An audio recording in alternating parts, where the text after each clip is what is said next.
నమస్తే ఫ్రెండ్స్. నేను మీ Shravani. Welcome back to Shravani's kitchen. ఈరోజు మన ఈ వీడియోలో మరొక స్పెషల్ స్వీట్‌ని చూపించబోతున్నాను. గోవా స్టైల్ కల్కల్. వీటిని కొందరు కుల్కుల్ అని కూడా అంటారు.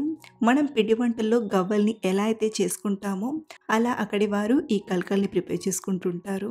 మనం చేసుకునే గవ్వలకి ఈ కల్కల్‌కి టేస్ట్‌లో అయినా చేసే ప్రాసెస్‌లో అయినా కాస్త డిఫరెంట్ ఉంటుంది. మొత్తానికి వీటి టేస్ట్ సూపర్ ఉంటాయి. క్రంచీగా మైల్డ్ స్వీట్‌తో చాలా బావుంటాయి. ఇవి నెల రోజులు నిల్వ ఉంటాయి. మరి ఎంతో టేస్టీగా, సింపుల్‌గా చేసుకునే ఈ కల్కల్ స్వీట్‌ని ఎలా చేయాలో ఇప్పుడు చూద్దాం రండి. ముందుగా ఒక గిన్నెలోకి 3 టేబుల్ స్పూన్ల బొంబాయి రవ్వను తీసుకోండి. ఇలా మనం ఇందులో కొంచెం బొంబాయి రవ్వ వేయడం వలన క్రంచీగా టేస్ట్ చాలా బావుంటాయి. ఇందులోనే వేడి చేసి చల్లారిన పాలను కొంచెం తీసుకొని బాగా కలపండి. మరీ గట్టిగా కాకుండా రవ్వ కొంచెం పాలను పీల్చుకుంటుంది కాబట్టి ఇలా కొంచెం పల్చగా కలిపి ఒక 5-10 నిమిషాలు పక్కనుంచండి. ఈలోగా రవ్వ అనేది సాఫ్ట్‌గా నానుతుంది. ఇప్పుడు ఇంకొక మిక్సింగ్ బౌల్‌లోకి 1:30 కప్పు వరకు మైదా పిండిని తీసుకోండి. ఇక్కడ నేను మీకు ఎగ్జాక్ట్ ప్రాసెస్ చూపించడానికి మైదా పిండితో ప్రిపేర్ చేసి చూపిస్తున్నాను. మీరు హెల్తీగా చేయాలంటే గోధుమ పిండితో అయినా చేయొచ్చు. ఇందులోనే ఒక 2 టేబుల్ స్పూన్ల నెయ్యిని తీసుకోండి. నెయ్యికి బదులుగా వేడి చేసిన ఆయిల్‌నైనా తీసుకోవచ్చు. అలాగే మంచి ఫ్లేవర్ కోసం అర టీ స్పూన్ యాలక్కుల పొడిని, చిటికెడంత ఉప్పుని వేసి బాగా కలపండి. ఇలా మనం నెయ్యిని పిండికి పట్టించేటప్పుడు అంతా బాగా కలిసిపోయి బ్రెడ్ క్రమ్స్‌లా వస్తుంది. ఇలా అంతా బాగా కలిపాక మనం కొంచెం ఇలా తీసుకొని నొక్కి చూస్తే చూడండి, మనకు కన్సిస్టెన్సీ అనేది ఇలా రావాలి. ఇలా ముద్ద కట్టేలా వచ్చిందంటే మనకు ఈ స్వీట్ అనేది గట్టిగా రాకుండా క్రంచీగా పర్ఫెక్ట్‌గా వస్తాయి. ఇప్పుడు ఇందులోకి అరకప్పు వరకు చక్కెర పొడిని, అలాగే మనం ఇందాక రవ్వలో పాలు వేసి కలిపి పెట్టాం కదా! ఆ రవ్వ మిక్స్‌ని కూడా మొత్తం తీసుకొని బాగా కలపండి. ఇలా ఒకసారి అంతా కలిసేలా బాగా కలిపాక అవసరానికి సరిపడా పాలను కొంచెం కొంచెంగా తీసుకుంటూ పిండి ముద్దలా కలపండి. మరీ గట్టిగా కాకుండా, మరీ మెత్తగా కాకుండా ఇలా చపాతీ పిండిలా కలపండి. సో, పిండిని ఇలా కలిపాక ఇప్పుడు వీటిని చిన్న చిన్న ఉండల్లా ప్రిపేర్ చేసుకుందాం. ఈ ఉండల్ని మరీ పెద్దగా చేస్తే పీసెస్ అనేవి కొంచెం లావుగా వస్తాయి.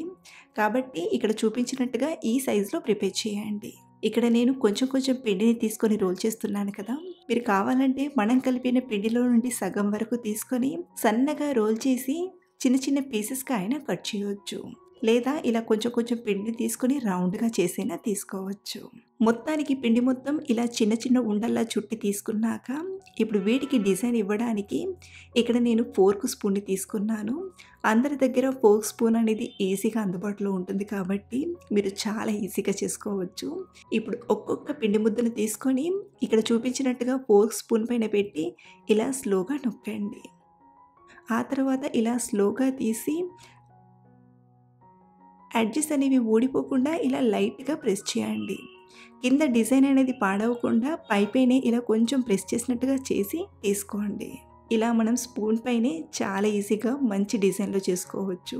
ఇలాగే ఒక్కొక్క పిండి ముద్దను తీసుకుంటూ స్పూన్ పైన ఇలా పెట్టి స్లోగా నొక్కండి. ఆ తర్వాత ఇలా లైట్‌గా చుట్టి ఎడ్జెస్ ఊడిపోకుండా లైట్‌గా ప్రెస్ చేసి తీసుకోండి. సో, ఇదే విధంగా ఈ పిండి ముద్దలన్నీ కూడా డిజైన్ ఇచ్చి తీసుకోవాలి. ఇన్ కేస్ మీకు ఇలా స్పూన్ పైన చేయడం రాకపోయినా, లేదా మీ దగ్గర ఇలాంటి స్పూన్ లేకపోయినా, ఫ్రై చేసి ఇలాంటి జాలి ఉంటుంది కదా! దీనిపైన అయినా చాలా ఈజీగా మంచి డిజైన్‌లో చేసుకోవచ్చు. ఒక్కొక్క పిండి ముద్దను తీసుకొని దీనిపైన పెట్టి ఇలా స్లోగా నొక్కండి. ఇలా స్లోగా నొక్కామంటే వెనుక సైడ్ డిజైన్ అనేది చక్కగా వస్తుంది. ఆ తర్వాత ఇలా స్లోగా చుట్టి తీసుకోవడమే. మీకు ఇలా జాలిపైన చేయడం ఈజీగా అనిపిస్తే ఈ జాలిపైనైనా చేయొచ్చు. లేదా ముందు చెప్పినట్టుగా స్పూన్ పైనైనా చేసి తీసుకోవచ్చు. లేదా మీ దగ్గర గవ్వల పీట ఉంటే గవ్వల పీట పైనైనా ఇలా చేసి తీసుకోవచ్చు. ఇక్కడ నేనైతే ఫోర్క్ స్పూన్ పైనే అన్నీ చేసి తీసుకున్నాను. సో, ఇలా చేసిన వీటిని ఫ్రై చేయడానికి మరో పక్కన డీప్ ఫ్రైకి సరిపడా ఆయిల్‌ని తీసుకొని బాగా వేడి చేయండి. ఆయిల్ ఒకసారి బాగా వేడయ్యాక మంటను మీడియం ఫ్లేమ్‌లోకి అడ్జస్ట్ చేసి ఒక్కొక్కటిగా తీసుకుందాం. మరీ ఎక్కువగా కాకుండా ఆయిల్‌లో ఫ్రీగా ఫ్రై చేసేటట్లుగా తీసుకోండి. సో, ఇలా తీసుకున్నాక వీటిని వెంటనే టర్న్ చేయకుండా కాసేపు ఇలాగే ఫ్రై చేయండి. 1, 2 నిమిషాల తర్వాత ఇప్పుడు వీటిని స్పూన్‌తో స్లోగా టర్న్ చేస్తూ ఫ్రై చేయండి. అలాగే మరొక విషయం అండి, ఇవి ఫ్రై చేసేటప్పుడు కొంచెం సాఫ్ట్‌గా ఉంటాయి కాబట్టి విరిగిపోకుండా స్పూన్‌ని ఇలా కింది నుండి తీస్తూ టర్న్ చేస్తూ ఫ్రై చేయండి. ఎలా పడితే అలా టర్న్ చేస్తే విరిగిపోయే ఛాన్స్ ఉంటుంది. కాబట్టి షేప్ పాడవకుండా ఇలా స్లోగా టర్న్ చేస్తూ ఈవెన్‌గా ఫ్రై చేయండి. హై ఫ్లేమ్‌లో ఫ్రై చేశారంటే అంత బాగా ఫ్రై అవ్వవు. కాబట్టి మంటను మీడియం ఫ్లేమ్‌లో పెట్టి ఇలా గోల్డెన్ కలర్‌లోకి టర్న్ అయిందంటే ఇవి చక్కగా ఫ్రై అయినట్లు. ఇవి వేడి మీద కొంచెం సాఫ్ట్‌గా ఉంటాయి. ఎలా అయితే చల్లారుతాయో అలా క్రిస్పీగా తయారవుతాయి. పేపర్ వేసిన ప్లేట్‌లోకి తీసుకోండి. ఇలాగే మిగతా వాటిని కూడా ఫ్రై చేసి తీసుకోవడమే. అన్నీ ఫ్రై చేశాక చూపిస్తున్నాను. మనం టర్న్ చేసేటప్పుడు ఇవి సాఫ్ట్‌గా ఉంటాయి కాబట్టి ఫ్రై చేసేటప్పుడు స్పూన్‌కి తగిలిన ఆ చిన్న ముక్క అనేది విరిగిపోయి ఇలా ఆయిల్‌లో పడిపోతుంది.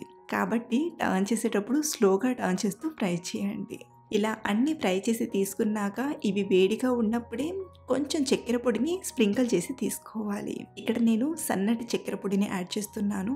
మీరు కావాలంటే ఈ స్టెప్‌ని స్కిప్ చేసైనా చేయొచ్చు. ఇలా స్ప్రింకిల్ చేసి సర్వ్ చేయడమే. ఇలా చేసిన వేడిని మనం స్టోర్ చేసుకొని నెల రోజులు తినేయొచ్చు. సో ఎక్కువ క్వాంటిటీతో ప్రిపేర్ చేసుకొని ఎప్పుడంటే అప్పుడు కమ్మగా తినేయడమే. మీరు కూడా ఓసారి ఈ స్టైల్‌లో ట్రై చేసి చూడండి. సూపర్ టేస్టీగా చాలా చాలా బాగుంటాయి. అలాగే ట్రై చేశాక మీకు ఎలా కుదిరాయో కింద కామెంట్‌లో షేర్ చేయడం మర్చిపోకండి. Thanks for watching.